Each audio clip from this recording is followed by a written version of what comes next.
فرمایا۔ لیکن دعا دو طرح سے کی جاتی ہے، ایک اچھائی کو پانے کی اور دوسرے برائی سے بچنے کی۔ اچھائی کو پانے کی صراط الذین انعمت علیہم، سیدھا راستہ ان کا جن پر تو نے انعام کیا، اور برائی سے بچنے کی دعا غیر المغضوب علیہم ولا الضالین، ان لوگوں کا راستہ نہ چلا جن پر غضب ہوا۔ علماء فرماتے ہیں کہ ویسے تو امام فخر الدین رازی رحمہ اللہ نے اور دیگر مفسرین نے اس سے کئی اور بہت ساری معنی بیان فرمائے، لیکن اس کے اولین مصداق اور قرآن کریم نے جن کو خطاب فرمایا اور مسلمانوں کو اپنی دعاؤں میں جن کے طرز عمل سے بچنے کا حکم دیا ہے اور یہ بتایا کہ ان پر غضب ہوا، کون لوگ ہیں؟ فرمایا سے مراد یہودی ہیں۔ آج جن سے ہمارا سب سے بڑا مقابلہ ہے اور ہمارا ارض مقدس فلسطین، ہمارا بیت المقدس ان کے قبضے میں ہے۔ یہودی کون لوگ ہیں اور اللہ تعالیٰ نے ان پر غضب کیوں کیا؟ اگر آپ یہودیت کی تاریخ دیکھیں گے تو یہ ان لوگوں میں یہ اس جماعت میں شامل ہے، اس کے بارے میں خود قرآن کہتا ہے یا بنی اسرائیل اذکروا نعمتی التی انعمت علیکم، اے بنی اسرائیل اس نعمت کو یاد کرو جو ہم نے تم پر کی، کیا انی فضلتکم علی العالمین، اللہ نے ساری کائنات میں جس امت کو سب سے افضل امت بنایا تھا، امت محمدیہ سے پہلے آدم علیہ السلام سے لے کر کے جناب عیسیٰ کلیم اللہ، عیسیٰ روح اللہ علیہ نبی کے علیہ السلام تک، جس امت کو اللہ نے سب سے افضل امت قرار دیا تھا وہ امت بنی اسرائیل ہے، وہ موسیٰ علیہ السلام کی امت ہے، وہ یہودی ہیں۔ لیکن اس کے بعد یہودیوں نے کیا کیا؟ میں تھوڑا سا آپ کے سامنے ان کی تاریخ عرض کروں۔ یہودی وہ لوگ ہیں کہ جن کی ابتدا بلکہ سارے نبیوں کے جد اعلیٰ ہے، آدم علیہ السلام تو ظاہر سب کے ہیں، اس کے بعد جب نبوت جناب ابراہیم علیہ السلام نے اعلان نبوت فرمایا اور ان کے بعد نبوت چلی ہے، تو جتنے انبیاء و مرسلین علیہم السلام آئے ہیں وہ سارے ابراہیم علیہ السلام کی اولاد میں سے۔ ابراہیم علیہ السلام کے دو بیٹے جناب اسماعیل علیہ السلام اور جناب اسحاق علیہ السلام، بعض روایتوں کے مطابق ان دونوں بیٹوں میں تقریباً 18 سال کا فرق ہے، یعنی اسماعیل علیہ السلام 18 سال بڑے ہیں۔ اسحاق علیہ السلام کے بیٹے کا نام ہے یعقوب، وہی یعقوب علیہ السلام جن کے 12 بیٹے تھے، جن میں جناب یوسف علیہ السلام بھی شامل ہے۔ جناب یعقوب علیہ السلام کا لقب تھا اسرائیل۔ اچھا، اسرائیل یہ عبرانی زبان کا لفظ ہے، اس کو اگر ہم عربی میں ٹرانسلیٹ کریں تو ہوتا ہے عبداللہ، اور اگر اردو میں کہیں تو اسرائیل کا مطلب ہوتا ہے اللہ کا بندہ۔ یہی وجہ ہے جو ہم نے پہلے بھی گفتگو میں یہ بات کہی ہے، بعض لوگ لفظ اسرائیل کی توہین کرتے ہیں۔ ایک تو یہ قرآنی لفظ ہے، حرف تہجی ہے، اور دوسرے یہ اس کا مطلب ہے عبداللہ۔ تو کوئی بندہ لفظ عبداللہ کی توہین نہیں کرے گا، سر راہ لفظ عبداللہ نہیں لکھے گا۔ جیسے لوگ اسرائیل کے خلاف پروٹیسٹ کرتے ہیں تو سڑکوں پر اسرائیل لکھ دیتے ہیں، تو یہ اسرائیل بذات خود یہ بڑا مقدس لفظ ہے، اور بڑی پلاننگ کے ساتھ ان یہودی ریاستی اداروں نے یا ریاست نے اپنا نام اسرائیل رکھا۔ بلکہ جبکہ آپ اگر ان اسرائیلیوں کا اصل نام 1 لاکھ کے مجموعے میں پوچھئے اسرائیل کا اصل نام کیا ہے، اسرائیل کا اصل نام ہے القیان الصہیون، یہ ان کا اصل نام ہے، انہوں نے اس کا نام رکھا اسرائیل۔ وجہ اس کی یہی تھی کہ مسلمانوں کے نزدیک تو یہ بڑا مقدس لفظ ہے، اس لیے کہ جناب یعقوب علیہ السلام کا یہ لقب تھا، اور پھر یعقوب علیہ السلام کے 12 بیٹے، چوتھے بیٹے کا نام یہودا تھا، اور پھر وہیں سے جا کے یہودی بنے۔ اچھا، بذات خود اللہ تعالیٰ نے ان کو یہودی نہیں کہا، یہ تو بنی اسرائیل شمار کیے گئے نا۔ موسیٰ علیہ السلام کی امت بھی بنی اسرائیل، عیسیٰ علیہ السلام کی امت بھی بنی اسرائیل، سلیمان علیہ السلام کی امت، داؤد علیہ السلام کی امت، یہ جتنے انبیاء ہیں سب کی امت بنی اسرائیل کہلائی۔ لیکن یہ جو یہودی کہلائے ہیں، قرآن کہتا ہے، آج ہم نے نماز میں تلاوت سنی، قل یا ایھا الذین ہادوا، وہ لوگ اے محبوب فرمائیے ان سے جنہوں نے یہودیت اختیار کی، یعنی جنہوں نے اپنے آپ کو یہودی کہا۔ یہ بھی یہودی اس وجہ سے کہلائے کہ یعقوب علیہ السلام کے چوتھے بیٹے کا نام یہودا تھا، اور جب آگے جا کے یہ سارے فنا ہوتے گئے تو 2 قبیلے باقی رہے، جن میں سے ایک یہودا باقی رہا، اور پھر انہوں نے اپنے آپ کو یہودی کہنا شروع کر دیا۔ بعد میں مختصر کروں تو جناب یعقوب علیہ السلام کا لقب تھا اسرائیل، اور ان کی جو اولادیں ہیں ان کو بنی اسرائیل۔ عیسیٰ علیہ السلام تک ہزاروں ہزار انبیاء کرام آئے، خود موسیٰ علیہ السلام اور عیسیٰ علیہ السلام کے درمیان میں تقریباً 4,500 انبیاء کرام آئے۔ ہمیں تو یہ کہا موسیٰ علیہ السلام کا عیسیٰ علیہ السلام آئے، ان کے درمیان میں 4,500 انبیاء آئے، اور یہ انبیاء اسی نبی کی تعلیم و تبلیغ و ترویج و اشاعت کا کام کرتے رہے، اور ان کے خلیفہ اور ان کے نائب بنے۔ بہرحال مختصراً یہ کہ بنی اسرائیل ان کو کہا جاتا ہے، یہ وہ قوم تھی اس کو اللہ نے بڑی عزتوں سے نوازا، اور اللہ تعالیٰ ان پر اپنی نعمتوں کا، اپنے فضل کا اور اپنی رحمتوں کا ایسا اعلان فرمایا کہ اللہ رب العالمین فرماتا ہے کہ ان لوگوں کو اللہ نے وہ عزتیں عطا فرمائی. وَإِذِ اسْتَسْقَىٰ مُوسَىٰ لِقَوْمِهِ فَقُلْنَا اضْرِب بِّعَصَاكَ الْحَجَرَ. جب اس قوم نے پانی مانگا, اللہ تعالیٰ نے جناب موسیٰ علیہ السلام سے فرمایا کہ اپنے عصا کو پتھر میں مارو, پانی نکلے گا. فَانْفَجَرَتْ مِنْهُ اثْنَتَا عَشَرَةَ عَيْنًا. تو اللہ رب العالمین نے ہر ایک کے لیے الگ الگ نہریں جاری فرما دی اور فرمایا کہ اللہ رب العالمین فرمایا کلوا واشربوا من رزق اللہ ولا تعثوا فی الارض مفسدین. کھاؤ اور پیو. اللہ رب العالمین نے ان کی شان و عظمت بیان فرمائی. پھر یہ وہ قوم تھی, قرآن کہتا ہے اللہ اکبر, وظللنا علیکم الغمام وانزلنا علیکم المن والسلوى. یہ وہ قوم تھی کہ جب تیز دھوپ میں باہر نکلتی تو اللہ تعالیٰ اس کے اوپر بادلوں کا سایہ کر دیتا. ہم کس گھمنڈ میں جناب, ہم افضل امت ہیں, ہم تو کھڑے کھڑے جنتی ہیں, ہم تو سیدھے جنت میں جائیں گے. ہم اس قوم کی بات کر رہے ہیں جس کی رسوائی اور ذلت میں نے بیان کرنی ہے, لیکن اس سے پہلے ان کی شان دیکھیے. ظللنا علیکم الغمام, ہم نے بادلوں کے ذریعے ان پر سایہ کیا. وانزلنا علیکم المن والسلوى, اور اللہ رب العالمین فرماتا ہے کہ ان کے اوپر اللہ نے من و سلوہ اتارا. یہ کیا ہے؟ فرمایا بھنا ہوا بٹیر کا گوشت, اور اس کے علاوہ مختلف وہ پرندے کہ جو بندے کو مرغوب ہوتے ہیں ان کا گوشت ان کے لیے آتا تھا. انواع و اقسام کے کھانے آسمان سے ان کے لیے آیا کرتے تھے, الگ سے خوان اترتا تھا. فرمایا کہ ہماری دی ہوئی چیزیں کھاؤ, اور انہوں نے ہمارا کچھ نہ بگاڑا بلکہ اپنے جانوں پر ہی ظلم کرتے رہے. یعنی ادھر اللہ کی نعمتیں ملتی رہے, ادھر اللہ سے بغاوت کرتے رہے. ادھر اللہ کا فضل ہوتا نا, ادھر اللہ کی نافرمانیاں کرتے رہے. یہ اس قوم کا وتیرہ تھا. اللہ نے اس قوم کی ان نافرمانیوں کی وجہ کر ان پر اس طرح کے عذاب نازل فرمائے کہ اللہ رب العالمین نے انہیں تباہ و برباد کر دیا. نافرمانیاں کیا تھی؟ اللہ فرماتے ہیں قال موسیٰ لقومہ یا قوم انکم ظلمتم انفسکم باتخاذکم العجل فتوبوا الی بارئکم فاقتلوا انفسکم. یاد کرو جب موسیٰ علیہ السلام نے اپنی قوم سے کہا اے میری قوم, تم نے بچڑے کو معبود بنا کر اپنے جانوں پر ظلم کیا. یعنی انہوں نے موسیٰ علیہ السلام سے کہا کہ اے اللہ کے نبی ایسا کیجئے کوئی اللہ کی طرف سے باضابطہ مکمل کتاب ہم پر آ جائے تاکہ ہم اس پر عمل کریں. موسیٰ علیہ السلام چلے گئے طور پر اور اللہ سے کتاب کے لیے عرض کی. وَوَعَدْنَا مُوسَىٰ 30 لَيْلَةً وَأَتْمَمْنَاهَا بِعَشْرٍ فَتَمَّ مِيقَاتُ رَبِّهِ 40 لَيْلَةً. 40 دن موسیٰ علیہ السلام طور پر رہے اور اللہ نے ان کو توریت عطا فرمائی. جب واپس آئے تو ادھر انہوں نے بچڑوں کو پوجا بنا لیا, بچڑے کو معبود بنا لیا, بچڑے کی پوجا شروع کر دی, خدائے پر حق کی عبادت سے منحرف ہو گئے. آج اپنا حال دیکھیے, ہم اللہ وحدہ لا شریک کی عبادت کرتے ہیں, ہم لا الہ الا اللہ کہتے ہیں, لیکن عملی میدان میں دیکھیں تو ہم نے اپنے سارے کام دنیا والوں کی کر دیے ہیں. کوئی نماز بھی پڑھتا ہے تو دکھانے کے لیے, کوئی قرآن بھی پڑھتا ہے تو دکھانے کے لیے, کوئی راہ خدا میں خرچ بھی کرتا ہے تو دکھانے کے لیے. آج ہمیں پتہ لگا ایک بہت بڑا بلڈر ہے, کروڑوں روپے کی اس کی انکم ہے, اس نے بخاری مسجد میں 10,000 روپے کا چندہ دینا چاہا. جانتے ہیں اس کی وجہ کیا ہے؟ حالانکہ ہم تو بولتے ہیں کہ بھائی بخاری مسجد سے پہلے آپ اپنے گھروں میں دیکھیے, اپنے پڑوسیوں میں دیکھیے, اپنے رشتہ داروں میں دیکھیے کہ اگر وہاں غریب ہے تو ان کی مدد کیجیے, جبکہ ہمارا اتنا بڑا پروجیکٹ ہے. اس کی بنیادی وجہ یہ ہے کہ جو لوگ اس طرف مائل نہیں ہو رہے, روزانہ کا جو چندہ ہے وہ پچھلے سال سے بھی کم ہے. مہران بھائی آتے ہیں اور ڈسکشن ہوتی ہے, میں بیٹھا ہوتا ہوں تو پچھلے سال جو ارننگ تھی, جو انکم تھی, اس سے بھی کم ہے. کہ لوگوں کا رجحان ہی نہیں ہے. وجہ اس کی بنیادی یہ ہے کہ اگر نمائش پر آپ کھانا کھلائیں گے تو دنیا دیکھے گی, آپ کی ویڈیو بنے گی, اور آپ کو ان لوگوں میں شمار کیا جائے گا جو ڈونر ہیں, جو دینے والے. بڑا سیٹ آدمی ہے, بڑا پیسے دیتا ہے, 10 لوگوں کے سامنے واہ واہ ہوگی, لیکن یہاں تو خاموشی سے آگے پرچی کٹا کے چلے جائیں گے. اور آپ کا مال, آپ کا پیسہ بلڈنگ میں لگ گیا, کون دیکھ رہا ہے؟ نہ تو یہاں پر اسٹیج پر بلایا جاتا ہے, نہ یہاں پر کیمرہ فیسنگ کرائی جاتی ہے. تو ظاہر ہے وہ مال دکھ تو نہیں رہا, لیکن خالصاً اللہ کی رضا کے لیے ہو رہا.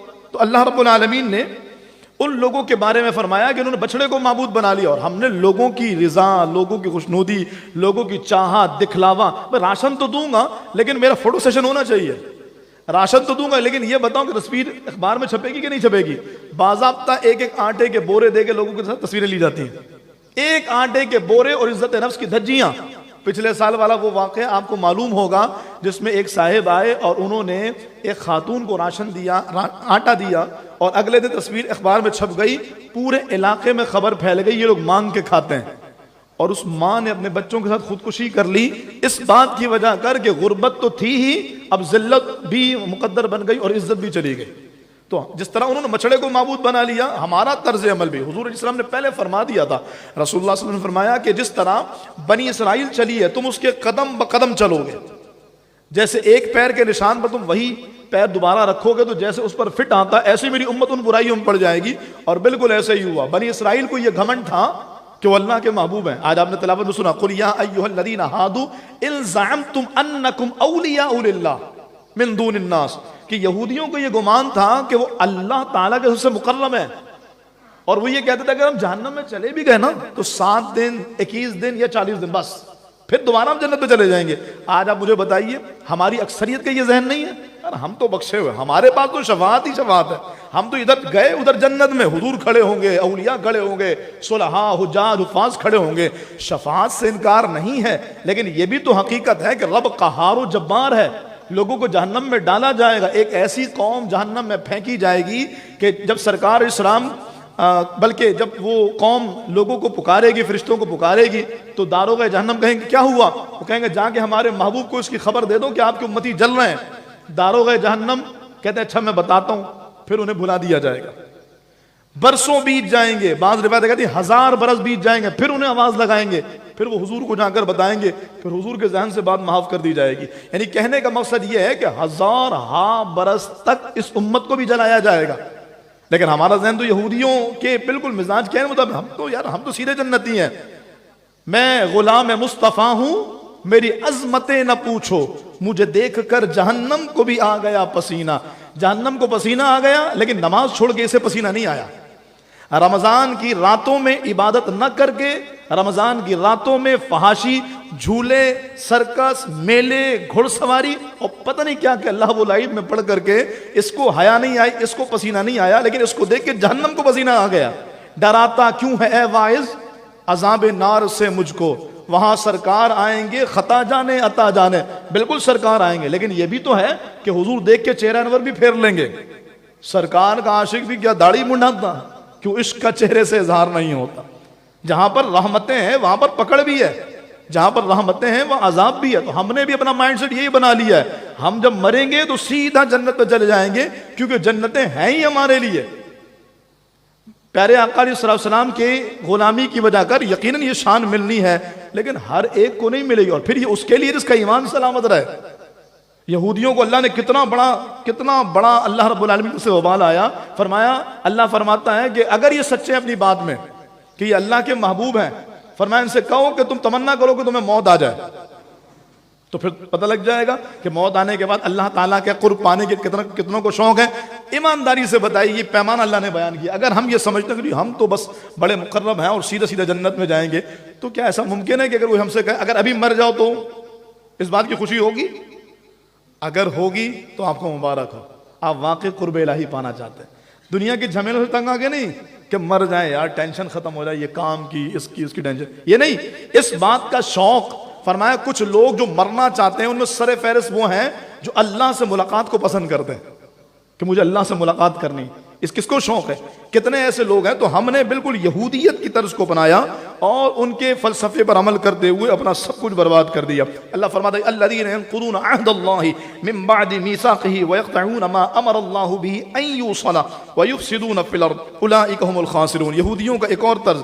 اللہ فرماتا ہے وہ لوگ جو اللہ کے وعدے کو پختہ ہونے کے بعد توڑ ڈالتے ہیں اور اس چیز کو کاٹتے ہیں جس کے جوڑنے کا اللہ حکم دیتا ہے. رشتہ داری کو، تعلقات ختم کر دیا. میں نے تو منہ دیکھنا چھوڑ دیا، میں نے تو مرنا جینا ختم کر دیا. آج کے بعد اس سے میرا واسطہ رابطہ ختم ہو گیا. سگے بھائی بہنوں میں لڑائیاں ہیں، سگے خون میں یہ تعلقات کا فقدان ہے اور آپس میں یوں جھگڑے بیٹھے ہیں. اور اگر کسی کے انتقال کے بعد کوئی دوسرا آ جائے، اچھا اسی کا انتظار کر رہے تھے، اچھا تم منا رہے تھے کہ بھائی مر جائے تو اس کے جنازے پہ آؤ. اللہ فرماتا ہے یہودیوں کی یہ علامت ہے کہ انہوں نے تعلقات کو توڑ دیا. اور فرمایا اور زمین میں فساد پھیلاتے ہیں، یہی لوگ نقصان اٹھانے والے ہیں. یہودی کی برائی پر میرے سامنے قرآن کی وہ آیتیں پڑھی ہوئی ہیں، قرآن کی وہ آیتیں موجود ہیں. اللہ رب العالمین فرماتا ہے کہ ایک مرتبہ انہوں نے انتہا کر دی کہ اللہ تعالیٰ کو اتنا ناراض کیا. اللہ نے فرمایا توبہ اسی صورت میں ہوگی کہ جب تم ایک دوسرے کو مارو گے. پھر 70,000 یہودی مار دیے گئے، آپس میں قتل کر دیے گئے. آج اگر ہم پر قتل کا وبال آیا، ٹارگٹ کلنگز ہو رہی ہیں، بے گناہوں کو مارا جا رہا ہے، یہ سنیچنگ ہے بلا وجہ میں. یار بندے نے پیسے دے دیے پھر بھی مار دیا، یار غریب کے پاس کچھ نہیں تھا پھر بھی مار دیا، بلا وجہ میں مار کے چلے گئے. یہ کہیں اسی عذاب کی کڑی تو نہیں؟ معاشی بحران دیکھیے تو 40 سال تک اس امت یہود پر ایسا بحران آیا کہ وہ ایک ہی علاقے ایک ہی صحرا میں بھٹکتے رہے، نہ وہ نکل سکے، نہ من پسند چیزیں کھا سکیں، اور نہ ہی اللہ نے ان کو نجات عطا فرمائی جب تک کہ انہوں نے توبہ نہ کر لی۔ تو یہودیوں کا طرز دیکھیے، اللہ فرماتا دعا کرو اللہ ان غضب شدہ لوگوں کی راہ پر نہ چلائے، اور آج ہم انہی کی راہ پہ چل پڑے۔ آج ہمارا ایک ایک عمل انہی کا، میں نے تو چیدہ چیدہ آیتیں بیان کی ہیں، ورنہ 100 کے قریب آیات ہیں کم و بیش جس میں یہودیوں کے ان اوصاف رذیلہ کو بیان کیا۔ اور اگر آپ کہیں کہ ان باتوں کو میں خلاصہ کر دوں کہ یہودیوں کے ان ساری برائیوں کا جو ایک بنیادی سبب تھا وہ کیا تھا، تو علماء نے بیان فرمایا یہودیوں کی ان برائیوں کا بنیادی سبب تکبر تھا۔ انہوں نے شان مصطفیٰ کو دیکھا اور تکبر کی وجہ کا انکار کر دیا، ہم نہیں مانتے، یہ وہ نبی تھوڑی ہیں جن کا ذکر آیا، یہ بنی اسماعیل میں کیسے آ گئے، ان کو تو بنی اسرائیل میں آنا تھا، یعنی ان کو یعقوب علیہ السلام کی اولادوں میں جو نبی آتے تھے ان میں آنا تھا، آخری نبی اسماعیل علیہ السلام کی اولاد میں کیسے آ گئے؟ تکبر کی وجہ کر یہودی برباد ہو گئے۔ شیطان کو دیکھ لیجئے، تکبر ہی نے اسے برباد کیا۔ آج ہمارے ہاں لوگوں کے اپنے اپنے انداز میں تکبر، یار مجھے حسد نہیں ہوتا کسی سے، یہ بھی تکبر ہے۔ یار میں کسی کو دیکھ کے جیلس نہیں ہوتا۔ فرمایا اگر کوئی یہ کہے نا یار مجھے الحمدللہ مجھے تو تکبر ہی نہیں ہے، تو یہ خود ایک تکبر ہے کہ اسے تکبر نہیں ہے۔ چھوٹی چھوٹی باتوں میں تکبر، کبر ہمارے اندر بھرا ہوا ہے۔ فرمایا یہ یہودیت کی علامت ہے کہ یہودیوں کے اندر تکبر تھا، اور اسی تکبر نے بہت ساری برائیوں کو اپنے ضمن میں لیا۔ اور یہودیوں کو جن کے بارے میں اللہ فرماتا ہے انی فضلتکم علی العالمین، میں نے تمہیں کائنات کی تمام لوگوں پر فضیلت عطا فرمائی ہے۔ اللہ تعالیٰ نے ان یہودیوں کو برباد کر دیا اور اللہ تعالیٰ نے انہیں ذلیل و رسوا فرما دیا۔ ضرورت اس عمر کی ہے کہ جب سورہ فاتحہ میں یہ پڑھیں غیر المغضوب علیہم ولا الضالین، تو تصور کریں کہ یا اللہ میں دعا تو مانگ رہا ہوں کہ مجھے ان غضب شدہ لوگوں کے راہ پر نہ چلا، لیکن میں نے اہدنا الصراط المستقیم کے تحت یہ آپ سے عرض کیا تھا اللہ ہدایت بھی اسے دیتا ہے جو ہدایت حاصل کرنا چاہے۔ ان اللہ لا یغیر ما بقوم حتی یغیروا ما بانفسہم، اللہ اس قوم کو ہدایت نہیں دیتا جو خود اپنی ہدایت کے لیے خود اپنی حالت بدلنے کا احساس نہ کرے۔ تو اگر ہدایت چاہیے تو جہاں غیر المغضوب علیہم پڑھنا ہے وہیں پر ان یہودیوں کے طرز کو چھوڑنے کا بھی اعلان ہے۔ ہم افضل امم ہیں، لیکن اس امت کے ساتھ جو سوال کا معاملہ ہوگا وہ بھی تو حضور نے بیان فرما دیا۔ سرکار فرماتے ہیں قیامت کے دن اللہ نے جس سے حساب لے لیا نا وہ پھنس گیا۔ کس کے بارے میں؟ حضور علیہ السلام فرماتے ہیں کہ اس امت میں جہنم میں سب سے ہلکا عذاب اس کو ہوگا جس کو پیروں میں آگ کے جوتے پہنا دیے جائیں گے، جس کے اس کا دماغ ایسے کھولے گا جیسے پتیلے میں پانی کھولتا ہے، پورا وجود جہنم سے باہر ہے، اور وہ یہ سمجھے گا کہ اسے جہنم میں سب سے سخت عذاب ہو رہا ہے، حالانکہ اسے سب سے ہلکا عذاب ہو رہا ہوگا۔ تو یہ عذاب کس کے لیے بیان کیا گیا؟ کوئی اور امت ہے، کوئی اور لوگ ہیں؟ ظاہر اسی امت کے لوگ ہوں گے، اسی امت کی وہ افراد ہوں گے کہ جنہوں نے اللہ تعالیٰ کے طرز عمل، اللہ تعالیٰ کے بتائے گئے طریقے کو، مصطفیٰ علیہ السلام کے طرز عمل کو چھوڑ دیا ہوگا۔ رمضان شریف کا دن ہے، عشرہ رحمت تیزی سے آیا اور تیزی سے گزر گیا، اور یہ طے ہے کہ عشرہ رحمت سے زیادہ تیز مغفرت اور عشرہ برات من النار جاتا ہے، کیونکہ پہلا عشرہ تو پھر بھی تھوڑا ٹائم لیتا ہے، دوسرے اور تیسرے عشرے کو تجربہ یہی رہا ہے بہت تیزی کے ساتھ رخصت ہوتے ہیں۔ غنیمت جانیے، اللہ کی بارگاہ میں رجوع کیجئے، اپنے اعمال کے چھوٹے چھوٹے زاویوں کو، اپنے اعمال کو دیکھیے، کہیں ایسا تو نہیں کسی چھوٹے سے عمل کی وجہ کر کسی چھوٹے سے تکبر ظاہراً اور تکبر لگ بھی نہ رہا، لیکن اس تکبر کی وجہ کر ہمارے سارے اعمال برباد۔ ہمارے یہاں غیبت کرنا ویسے تو کئی بار ایسا ہوتا ہے کہ برائیاں بتانا ضروری ہوتا ہے، اگر آپ نہیں بتائیں گے نقصان ہو۔ کسی نے پوچھا یار فلاں بندے سے میں اپنی لڑکی کا رشتہ کرنا چاہ رہا ہوں، کیا ہے بتاؤ، صحیح ہے بندہ؟ اب ہم اس لیے نہیں بتا رہے کہ یہ اگر آگے بتا دے گا تو میری رشتہ داری خراب ہوگی، یہاں رشتہ داری بچا رہے ہوتے ہیں وہاں زندگی خراب ہو رہی ہے، وہاں تو غیبت کرنا یعنی وہاں برائی بیان کرنا ضروری ہے، لیکن کئی جگہوں پر ایسا ہوتا ہے کہ برائی نہیں بیان کی جائے، غیبت بیان کرنا حرام ہے لیکن ہم پھر بھی کر رہے ہو۔ کیا کہتے ہیں؟ میں غیبت نہیں کر رہا، میں سچ بول رہا ہوں۔ غیبت ہوتی سچائی ہے۔ اسی طریقے سے تکبر کا معاملہ، یار میں تکبر نہیں کر رہا، میرے اندر تکبر نہیں ہے، یہ خود ایک تکبر ہوتا ہے۔ تو چھوٹے چھوٹے اعمال ہیں، چھوٹی چھوٹی چیزیں ہیں، باریک بینی سے جائزہ لیں، اللہ تعالیٰ اس بندے پہ خاص رحم فرماتا ہے۔ بلکہ میں نے یہ آپ کے سامنے روایت بیان کی تھی کہ اس بندے کو 1000 برس کی عبادت کا ثواب ملتا ہے جو ایک لمحہ اپنی آخرت کے معاملے میں فکر کرتا ہے۔ یار کہیں ایسا تو نہیں میرے کسی عمل میں یہودیت کی طرح شامل ہو گئی، کبر ہو، ریا ہو، غیبت ہو، چغلی ہو، حسد ہو، تکبر ہو، کسی طرح کا کوئی معاملہ ہو جس کی وجہ اگر اعمال برباد ہو جائیں، اس سے اپنے آپ کو بچائیے. اور غیر المغضوب علیہم جب پڑھیے جہاں یہ دعا کر دیں اللہ غضب یافتہ لوگوں سے ہمیں بچا، ایسے ہی اس طرز کو اپنی زندگی میں بھی نافذ کیجئے کہ کون سا ایسا عمل ہے جو ان غضب یافتہ لوگوں کو ہم نے اپنا لیا اور ہماری زندگی برباد ہو رہی ہے. اللہ تعالی ہمیں ان غضب والے لوگوں جن پر غضب کیا گیا ہے ایسے لوگوں سے بچائے. یا رب العالمین وہ غضب ہونے والی مخلوق جن پر غضب کیا گیا ہے وہ آج ہم پر راج کرنا چاہ رہی ہے، ارض مقدس ان کے قبضے میں ہے. اے اللہ مسلمانوں کو غلبہ عطا فرما، اے اللہ فلسطینیوں کو کامیاب فرما، اے اللہ قبلہ اول کو آزاد فرما. ہمیں ان یہودیوں، ان عیسائیوں، دین فروشوں، بد مذہبوں، بد عقیدہ لوگوں کے صحبت سے محفوظ فرما. اے مالک ہم سب کا ایمان سلامت رکھ. جیسے تو نے ہمیں سب سے افضل امت بنایا ہے، اے اللہ اس بات کو سمجھنے اور اسی کے مطابق عمل کرنے کی توفیق دے کہ لوگ دیکھ کر یہ کہیں کہ جب امتی ایسا ہے تو نبی کا عالم کیا ہوگا. اے اللہ ایسی طرز کو اپنانے اور اس رمضان کے صدقے، عشر مغفرت کے صدقے تیری بارگاہ سے مغفرت کا پروانہ حاصل کرنے کی توفیق رفیق عطا فرما. آمین بجاہ النبی الامین وما علیہ البلاغ. اعوذ باللہ السمیع العلیم من الشیطان الرجیم. بسم اللہ الرحمن الرحیم. یا